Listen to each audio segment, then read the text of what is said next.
all the students present here. Today, I, Saanj Ghuge, from Government College of Arts and Science, Chhatrapati Sambhaji Nagar, will be speaking on the topic Indian banking sector for social benefit or its own net benefit. Now, let's imagine if Indian banks had a conscience, what would keep them awake at night? A missed EMI from a farmer in Rockhead, Bundelkhand, or a luxury yacht purchased from a loan which was never meant to be repaid. Let's personify the Indian banking sector, my dear friends, and imagine the Indian banking sector to be a person, partly a stockbroker, partly a social worker, partly a gambler, and partly a life savior. Strange mix, right? Well, so is its role. Indian banks are standing at a crossroad, balancing their public responsibilities along with profit expectations. So, today's question, my dear friends, is not about blame, it's about clarity. That are Indian banks still a tool for public good, or they have turned themselves into a business of profit for their own sake?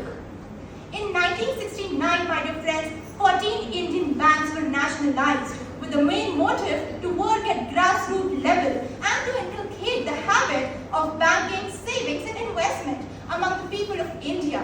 And that is why we can see today in every village there is a branch of public sector banks such as SBI, and even a few private banks are working at grassroots level.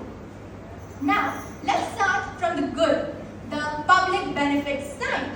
Indian banks have enabled over 50 crore Jan Dhan accounts for financial inclusions. They have also sanctioned Mudra loans to empower small entrepreneurs. Indian banks have also enabled priority sector lending to agriculture,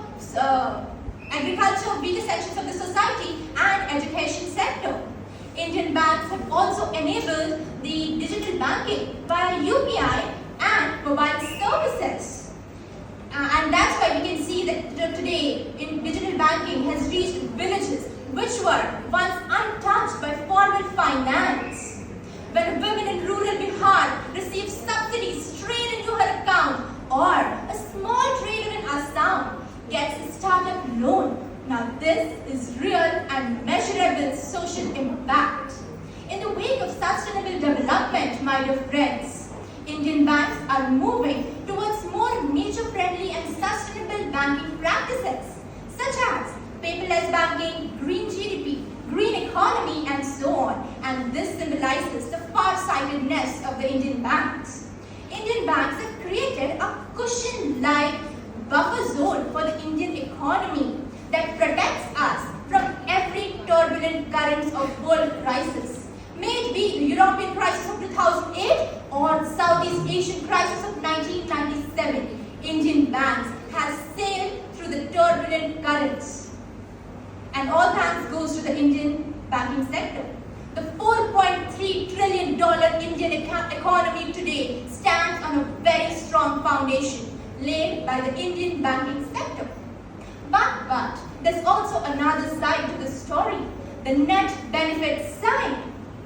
Over rupees 14 lakh crore bad loans written off in the past decade.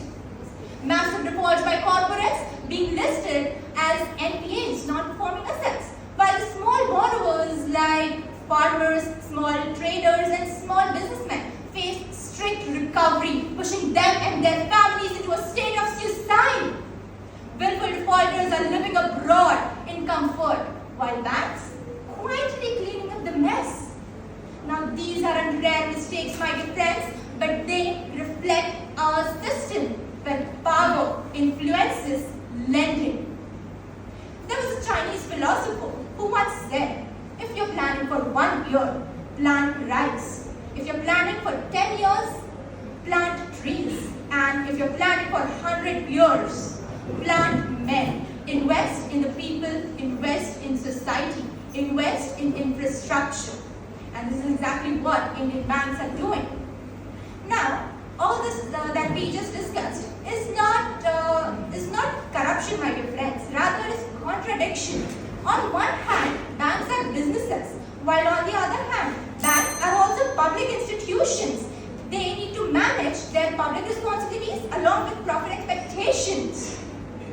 So, the question is, are Indian banks serving for public good or their own net benefit? The answer is not simple, my dear friends, but it lies somewhere in middle. And the way forward for this is Indian banks must not choose one over the other. Rather, they should redefine the balance. Profits should be made, but with a definite purpose.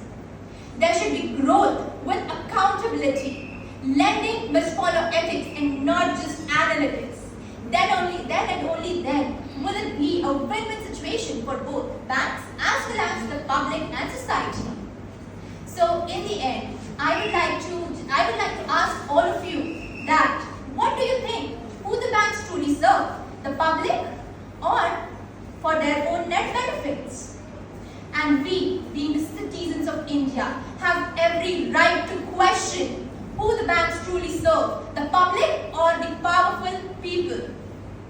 Because tomorrow, if a farmer